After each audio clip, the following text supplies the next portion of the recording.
കൊടുങ്ങല്ലൂർ മണ്ഡലത്തിൽ സീറ്റ് വേണമെന്ന് 2020-യും BDJS-ഉം ഇതോടെ വെട്ടിലായി BJP നേതൃത്വം.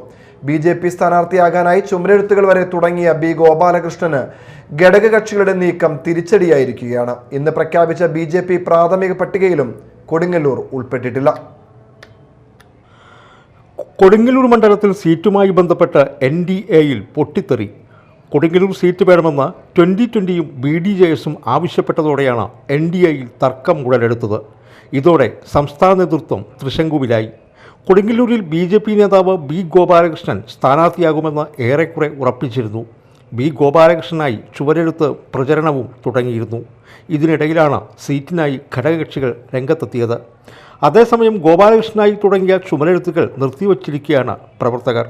സ്ഥാനാർത്ഥി പ്രഖ്യാപനം നിലവിൽ അനിശ്ചിതത്വത്തിൽ തുടരുകയാണ്. അതിനിടെ ഇന്ന് പ്രഖ്യാപിച്ച BJP പ്രാഥമിക പട്ടികയിലും കൊടുങ്ങല്ലൂർ ഉൾപ്പെട്ടിട്ടില്ല. ആദ്യഘട്ട സ്ഥാനാർത്ഥി പട്ടികയുമായി BJP 47 സ്ഥാനാർത്ഥികളെയാണ് പ്രഖ്യാപിച്ചിരിക്കുന്നത്. തൃശൂർ പത്മജ വേണുഗോപാൽ, മണലൂർ അഡ്വക്കേറ്റ് KK അനീഷ് കുമാർ, ഇരിഞ്ഞാലക്കുട സന്തോഷ് ചെറാക്കുളം എന്നിങ്ങനെ ആകെ പ്രഖ്യാപിച്ച 47 പേരിൽ തൃശൂർ ജില്ലയിലെ 3 മണ്ഡലങ്ങളിലെ സ്ഥാനാർത്ഥികളെയാണ് ഇന്ന് ഉൾപ്പെടുത്തിയിരിക്കുന്നത്. Media time, Mala.